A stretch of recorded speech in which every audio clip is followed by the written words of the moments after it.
Life shouldn't be hard. Life should be a fun-filled adventure every day. So now start joining up dots. Tap into your talents, your skills, your God-given gifts, and tell your boss, you don't deserve me.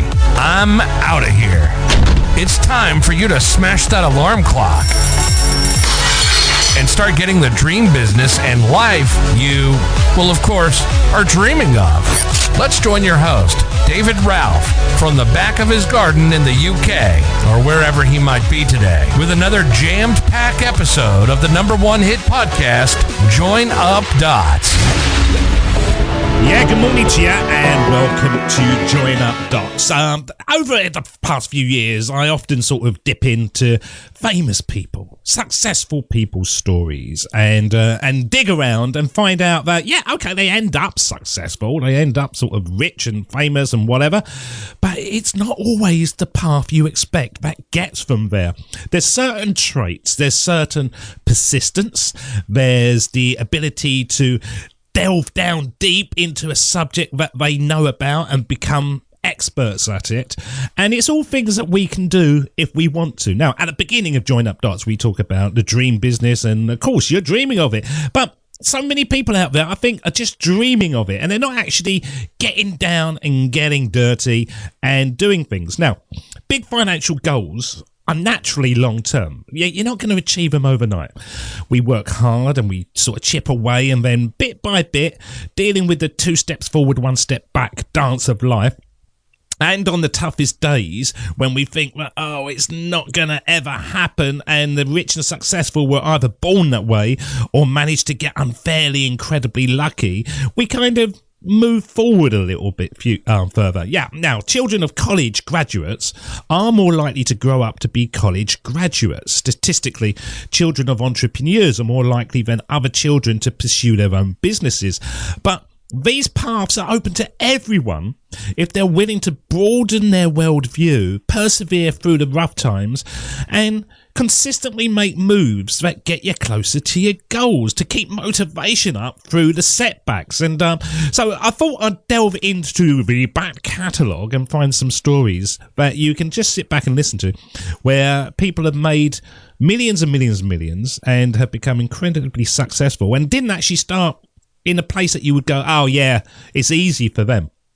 So we're going to talk about Andrew Carnegie today. Now, if you haven't heard of Andrew Carnegie, he's a fascinating guy. He's a Scottish guy who ended up over in Scotland, and he's well known as one of the top 5 richest people to have ever lived. Now, he grew the US steel industry dramatically in his career, and then ultimately sold his Carnegie Steel Company to JP Morgan for $480 million in 1901. Imagine that. Now, they reckon it's about 310 billion in today's dollars. That sort of Elon Musk. It's probably more than Elon Musk now, because he's not having a good time. He's losing a few billions here and now.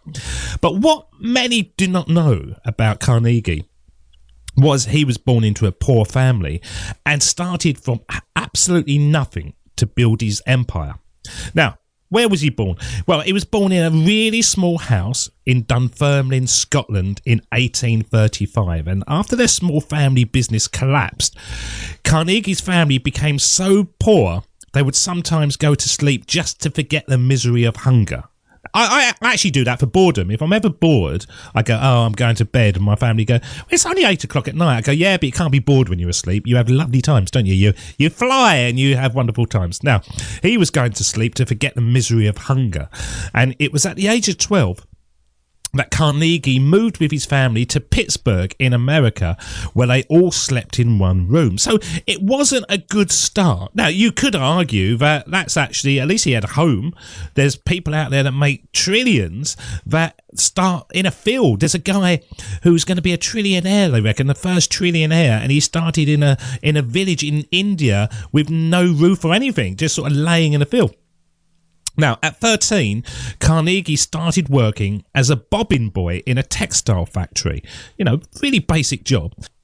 He worked 12-hour days, 6 days a week for £1.20 or $1.20 per week, about $36 in 2007 dollars, and probably about $3 nowadays. At 15, he started working as a telegraph messenger in the Pittsburgh office of the Ohio Telegraph Company, and there he learned all the names and locations of Pittsburgh's top businesses, and he met Colonel James Anderson, a man with a 400-volume personal library that he opened to working boys each Saturday night. So he's found a crack in the door. He's found somebody that's going to be a mentor to him, and that's a big lesson. For everybody out there, it's very difficult to do things on your own. You need to reach out to people. That's why I always say to everyone, reach out to me. You know, you may not want to, but I'll be there for you, and I will point you in the direction that you need to go. And it might just be, you know, a bit of motivation. It might be a quick business plan or whatever. But to be able to transition your life from where you want to be to where you are to where you want to be without the help of someone, it's quite difficult. So he had this library open to him. And Carnegie thought, right, I'm going to use this. And he was a major user of the library, reading everything he could on economics. So by the age of 18, he was still fighting his way up, but he became a telegraph operator at the Pennsylvania Railroad Company. Now, this is the railroad company, so he's starting to get into a business which he's then going to sort of utilize later. Within just a few years, he'd worked his way up to a crucial position within the business. So he was obviously somebody that they looked at and said, oh, he puts the effort in. He's there every day. He's working. He's consistent. He may not be a shining star, but he's willing to get there every day and turn up. Now, Thomas Scott, an executive of the railroad, was instrumental in Carnegie's career growth and encouraged him to make his first investments. So while with Pennsylvania Railroad, he invested in railroad cars, messenger businesses, and eventually pig iron mills for the railroad track. His start in still investing. Now, he got into what he knows, and I think that's a big mistake that people make. They either don't become an expert at something, and you can become an expert at anything. It doesn't matter. You can really understand something by researching it and asking people and reading and working on it. It doesn't take a long time for you to become known as an expert in something. But a lot of people kind of go, oh, I just do this and I do that, and they're just kind of like at the top surface. They don't delve down into anything they know. Do what you know. Get into what you know, and then find an area in there that you can become an expert. Now, over time, Carnegie dedicated his life to working and investing while also caring for his ailing mother. So he's got responsibilities. It might be excuses. Oh, I can't do that. I've got a sick mum. Rubbish. He did it, so you can do it as well. I've got a sick mum. I've got an aging dad. I've got a wife who's mental half the time. And you still get there and get things done. Get up early, crack on before life takes you over. If you've got sick parents and whatever, there's a time that they're asleep or they don't need you. Make the most of those times. You can make things happen. Now, he didn't marry until his mother had passed away when he was 51, and in his time, Carnegie continually reinvested his worth after regular commitments to philanthropy. So whatever he got, he gave a bit away. An effort to offer educational resources to poor boys like himself who benefited from Colonel Anderson's generosity. So he looked at it and said, look, I've had a leg up. Let's try to help other people as well. Which is what Join Up Dots is all about. To this day, he owned the most extensive iron and steel operations ever controlled by an individual in the US. And at the age of 66, he then retired, selling his business to JP Morgan.